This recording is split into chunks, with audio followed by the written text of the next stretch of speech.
dan rekan saya Ayuni Risma Maulida NPM 176900015. Kami dari Program Studi Teknologi Pangan Universitas PGRI Semarang. Di sini kami akan mempresentasikan mengenai materi teknologi iradiasi pada produk hortikultura. Ikuti terus ya. Nah, kali ini kita akan belajar tentang teknologi iradiasi. Apa sih teknologi iradiasi itu? Bahan pangan merupakan materi yang mudah rusak atau perishable. Dengan sifat yang mudah rusak ini, maka bahan pangan mempunyai masa simpan yang terbatas. Bermacam-macam teknik pengawetan dan pengolahan bahan pangan dilakukan untuk memperpanjang marketable life komoditas hasil pertanian, diantaranya pengeringan, pembekuan, penggunaan bahan kimia, dan iradiasi. Iradiasi adalah proses penggunaan energi radiasi untuk tujuan tertentu, misalnya untuk pengawetan bahan pangan dan untuk keperluan kesehatan. Jadi, pengolahan bahan pangan dengan teknik iradiasi adalah perlakuan pengawetan pangan dengan pemanfaatan energi radiasi. Tujuan iradiasi ada 4, yaitu yang pertama, menunda pembusukan, yang kedua, mencegah pertumbuhan jamur, yang ketiga, memperpanjang umur simpan, dan yang keempat, menunda pematangan. Selanjutnya ada jenis iradiasi. Jenis iradiasi dibagi menjadi 2, yaitu yang pertama, berdasarkan dosis, yang kedua, berdasarkan spektrum elektromagnetik. Iradiasi berdasarkan dosis. Dosis iradiasi adalah sebuah energi iradiasi yang diserap ke dalam bahan pangan dan merupakan faktor kunci pada iradiasi pangan. Seringkali untuk tiap jenis pangan diperlukan dosis khusus untuk memperoleh hasil yang diinginkan. Jika dosis radiasi yang digunakan lebih rendah dari dosis yang diperlukan, maka efek yang diinginkan tidak akan tercapai. Begitu pula sebaliknya. Terdapat 3 prinsip proses iradiasi dalam industri pangan yang diklasifikasikan berdasarkan dosis, yaitu yang pertama, radapertasi atau dosis tinggi.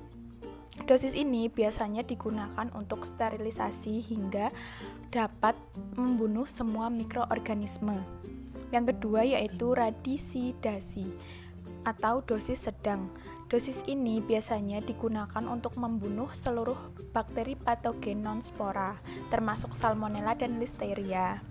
Yang ketiga yaitu radurisasi atau dosis rendah.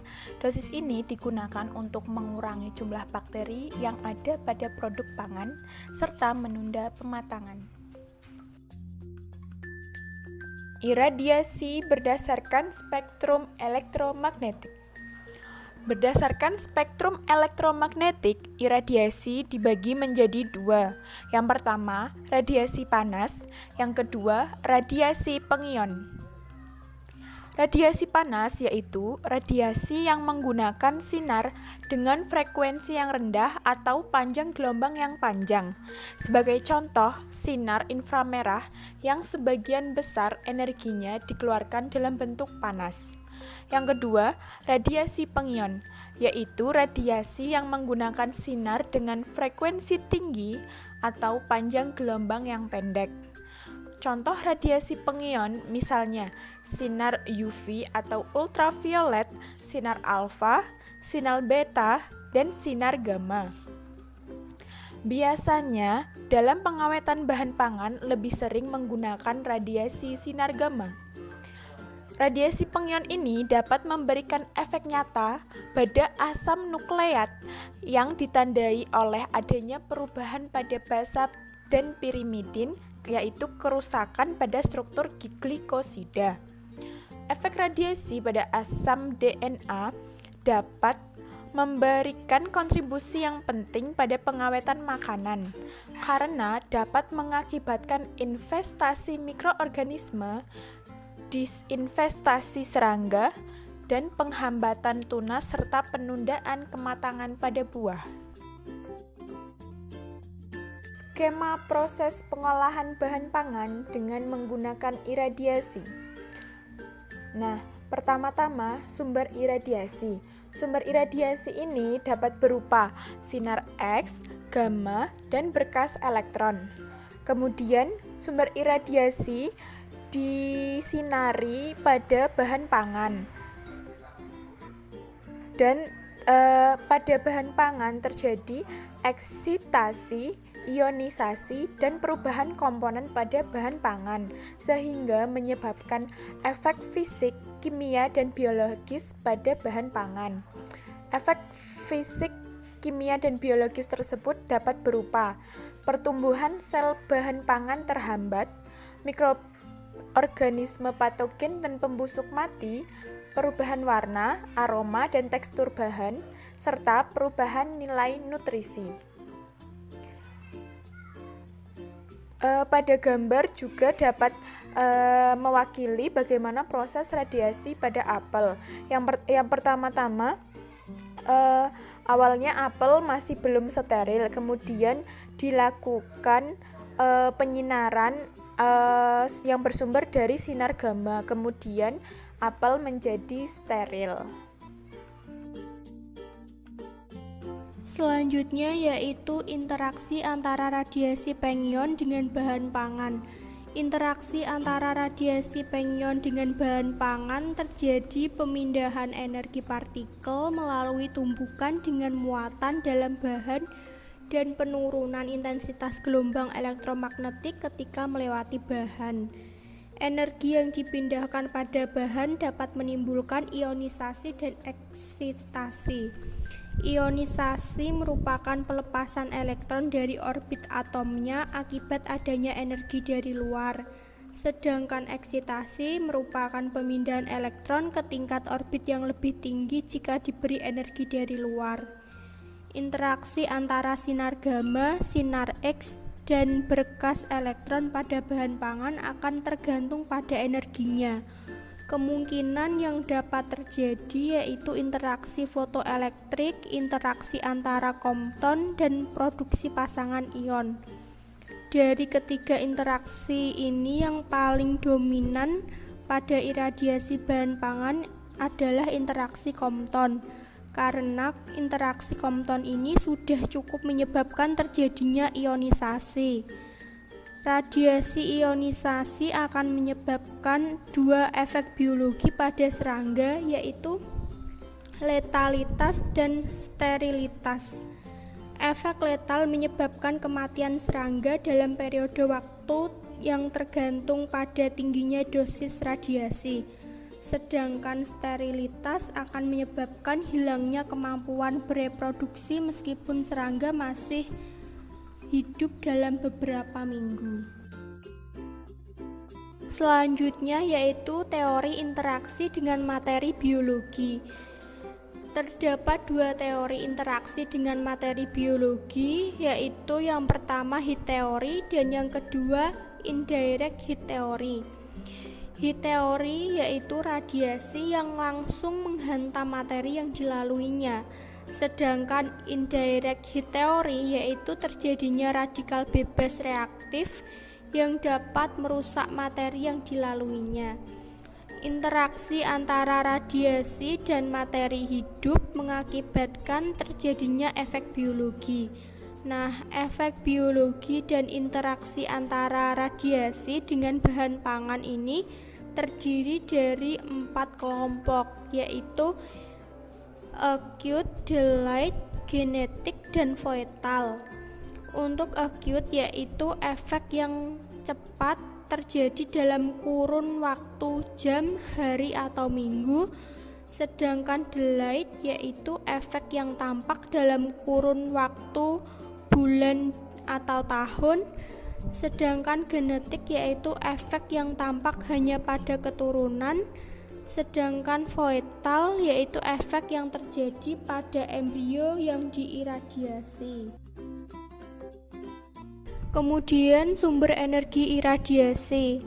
Sumber energi iradiasi yang dapat digunakan untuk proses pengawetan bahan pangan ini diantaranya yaitu kobalt dan kalsium yang masing-masing menghasilkan sinar gamma, mesin berkas elektron, dan kemudian mesin generator sinar X.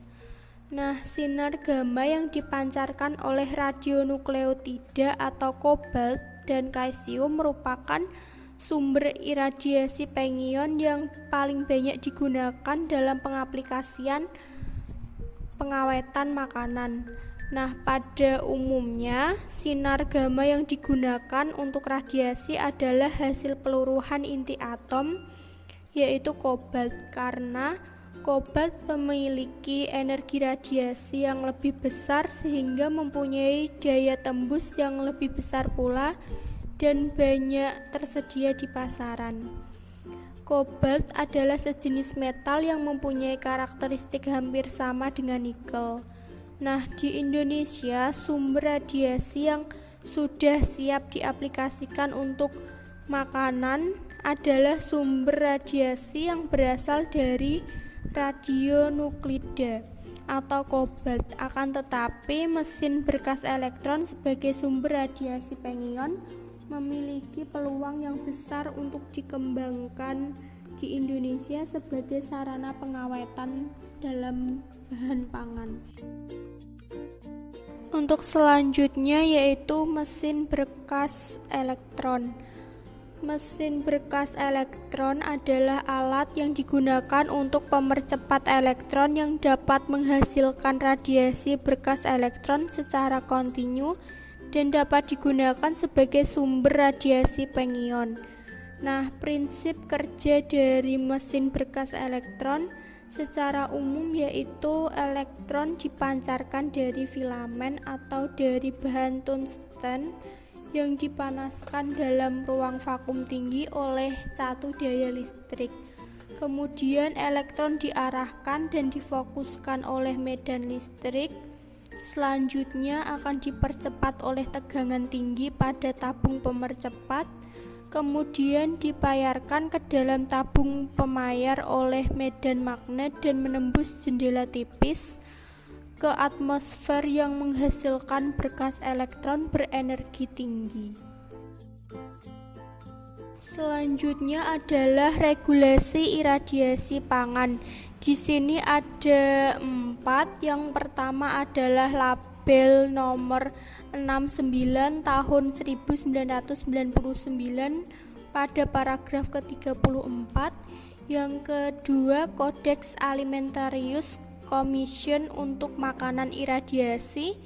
Yang ketiga ada Undang-Undang Pangan RI nomor 7 tahun 1996 dan Permenkes RI nomor 828/PER/12/1987 nomor 152/Menkes/SK/2 tahun 1995 dan nomor 701/Menkes/PER/2009.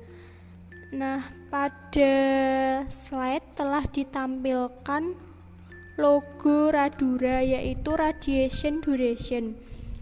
Logo tersebut merupakan logo internasional yang menunjukkan bahwa suatu produk makanan tersebut telah diiradiasi.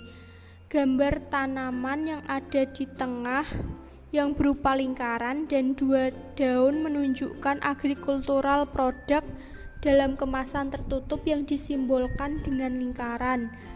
Nah, yang diiradiasi dari atas kemudian melewati kemasan dengan penetrasi sinar gamma yang disimbolkan dengan lingkaran putus-putus di bagian atas. Kemudian di sini ada kelebihan iradiasi. Kelebihan iradiasi di sini ada 4. Yang pertama yaitu dapat mempertahankan bahan pangan. Keadaan fisik bahan pangan yang diawetkan tetap dalam kondisi yang semula. Yang kedua disebut juga dengan sterilisasi dingin Nah, apabila digunakan iradiasi dengan dosis yang biasa, kenaikan suhu bahan yang akan disterilkan itu tidak lebih dari 4 derajat Celcius, sehingga cara ini dikatakan sebagai sterilisasi dingin. Yang ketiga yaitu bahan dapat dikemas dalam kemasan apapun. Nah, bahan yang disterilisasi ini dapat ditempatkan di dalam wadah kaleng, aluminium, ataupun plastik karena prosesnya itu tidak menggunakan panas. Yang keempat yaitu sebagai alternatif dalam sterilisasi. Bahan yang tidak tahan perlakuan sterilisasi dengan suhu yang tinggi dapat menggunakan sterilisasi secara iradiasi. Oke, kali ini kita akan membahas suatu jurnal internasional, Impact of Low Doses of Gamma Irradiation on Shelf Life and Chemical Quality of Strawberry CV Corona. Penurunan kualitas pasca panen dari buah dan sayur selama penyimpanan merupakan masalah global dari produk hortikultura. Penggunaan bahan kimia dan insektisida untuk meminimalisir dan memperpanjang umur simpan dari produk hortikultura merupakan cara yang efektif dan strategis. Namun, dilihat dari resiko kesehatan dan dampak lingkungan dari penggunaan bahan kimia dan insektisida tersebut, sehingga diperlukan pengolahan yang khusus untuk memperpanjang shelf life dan chemical quality.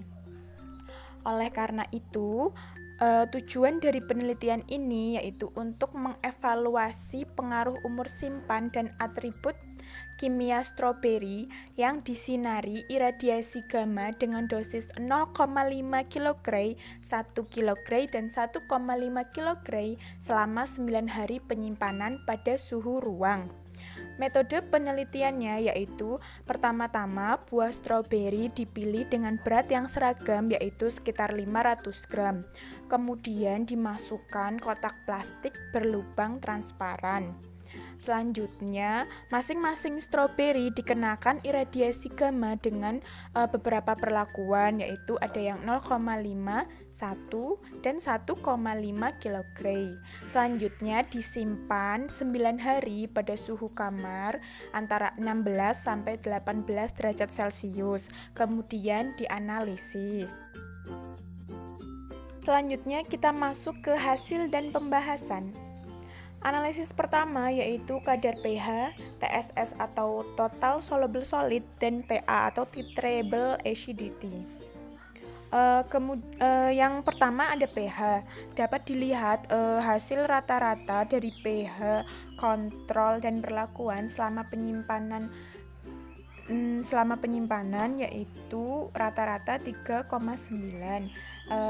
di mana hal ini menunjukkan tidak berbeda secara signifikan dari kontrol. Kemudian TSS dan TA. Nilai TSS dan TA stroberi bervariasi antara 7,48 sampai 7,50% dan 0,67 sampai 0,68%. Masing-masing berbeda interval perlakuan dan penyimpanan yang mengungkapkan tidak ada perbedaan yang signifikan. Perpanjangan umur simpan stroberi saat studi ini pada dosis tinggi 1 dan 1,5 kg dapat dikaitkan terhadap hambatan pertumbuhan jamur, rhizopus, maupun jamur pembusuk lainnya, sehingga dapat mempengaruhi kadar pH, TSS, dan TA sampel. Hasil dan pembahasan kedua yaitu umur simpan. Umur simpan meningkat secara signifikan sebesar 5,75 dan 7,75 hari.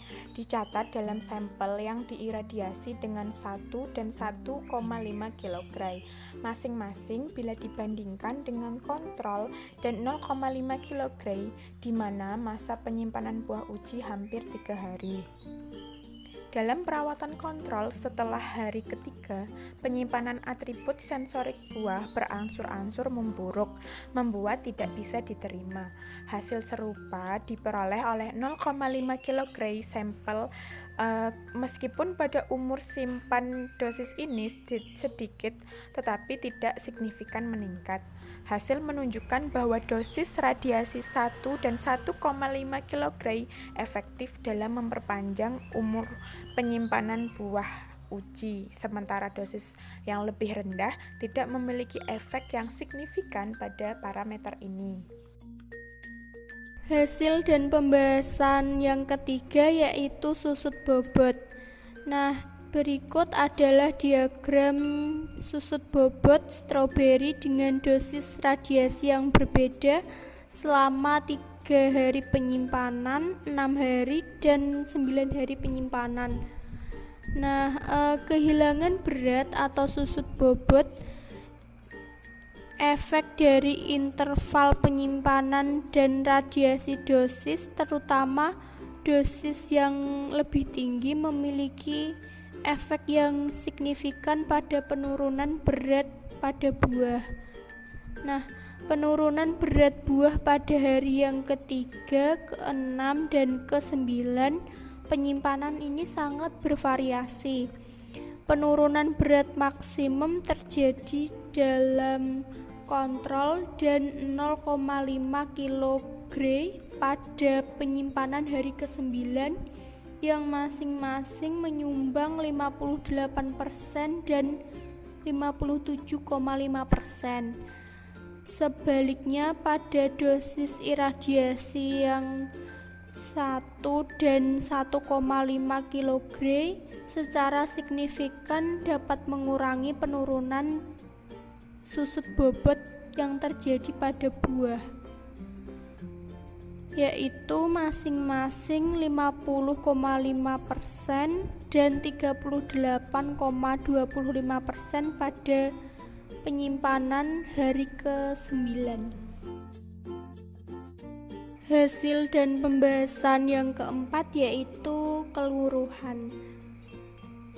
Di situ dapat dilihat diagram peluruan pada buah stroberi selama penyimpanan 3 hari, 6 hari, dan 9 hari dengan dosis radiasi yang berbeda-beda.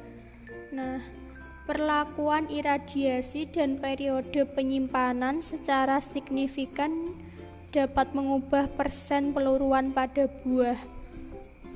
Di situ dapat dilihat bahwa kerusakan lebih besar terjadi pada kontrol, hampir di setiap lama penyimpanan. Pada sampel kontrol, buah membusuk, kemudian diikuti oleh perlakuan dengan dosis 0,5 kg pada penyimpanan hari ketiga, ke-6, dan ke-9.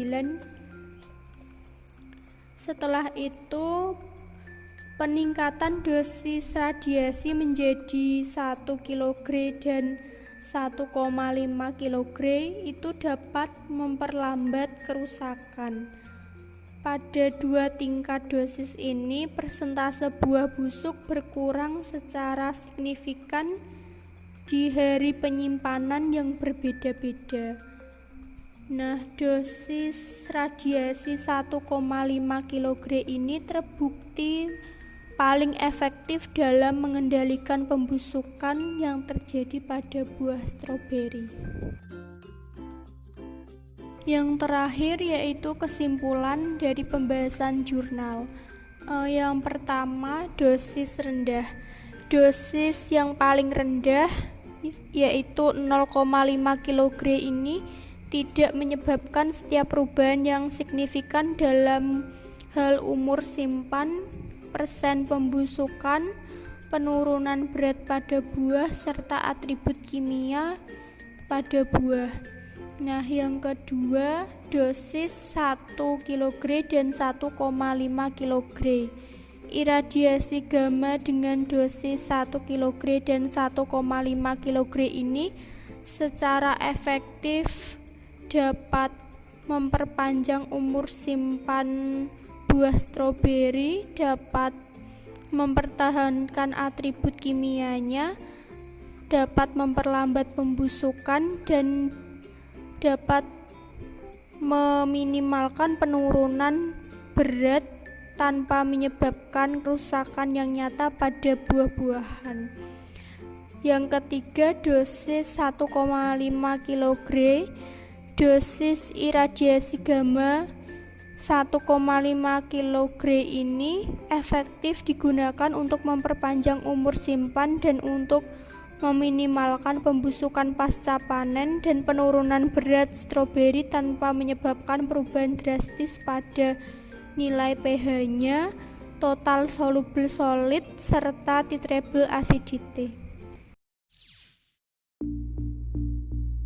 Electromagnetic radiation covers a broad spectrum of wavelengths and includes sunlight, which is vital to life on Earth. The waves have different uses according to their energy. Radio waves enable us to communicate and share information. Microwaves cook our food. Infrared radiation warms us. Visible light illuminates our lives and is essential for food production. Ultraviolet radiation gives us suntans and bone-strengthening vitamin D. X-rays enable us to diagnose and treat illnesses and to check our luggage. And gamma rays are used to sterilize medical equipment. Irradiation using X-rays and gamma rays can also be used to treat food. By choosing the right wavelength and dosage, these rays can prevent sprouting of vegetables like potatoes, maintain their freshness and taste, and destroy harmful bacteria that could be present in spices, meat, or seafood.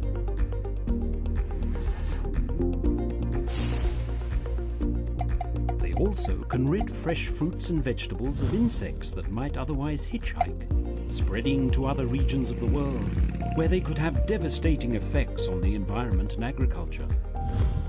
Food irradiation involves shining electromagnetic rays or beams of electrons onto food. The energy is transferred at an intensity necessary to give the desired effect. It is a cold process, so spices retain their unique flavors and aromas that would be diminished by heating. It also avoids reliance on chemical methods, such as fumigation or pesticides, to combat bacteria, insects, or other spoilage organisms. In addition, those irradiation beams pass through packaging, so the food remains protected from bacteria or insects after treatment and will remain fresh longer. Food irradiation offers a chemical-free and heat-free approach. It maintains fresh food quality, reduces the risk of foodborne diseases, and prevents the spread of exotic insects through globalized trade.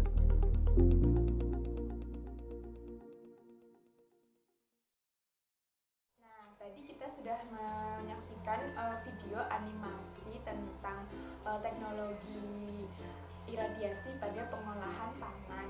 Ternyata teknologi iradiasi berupa sinar gamma dan sinar X dapat menghambat pertumbuhan kentang, dapat membunuh organisme pada daging-dagingan, kemudian dapat membunuh bakteri atau hama pada buah-buahan dan sayuran yang telah dipanen.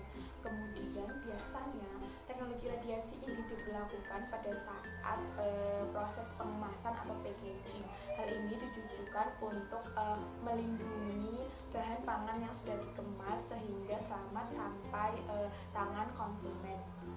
Dari segi sensori, teknologi iradiasi ini dapat mempertahankan freshness dari produk tersebut, kemudian dapat menimbulkan unique flavor dan unique taste sehingga dapat meningkatkan kualitas mutu dari segi organoleptik suatu produk pangan. Nah, teknologi iradiasi ini salah satunya digunakan untuk pengawetan bahan pangan dan juga dapat meningkatkan kualitas dari produk hortikultura. Sekian presentasi dari saya dan teman saya. Semoga bermanfaat ya teman-teman. Jangan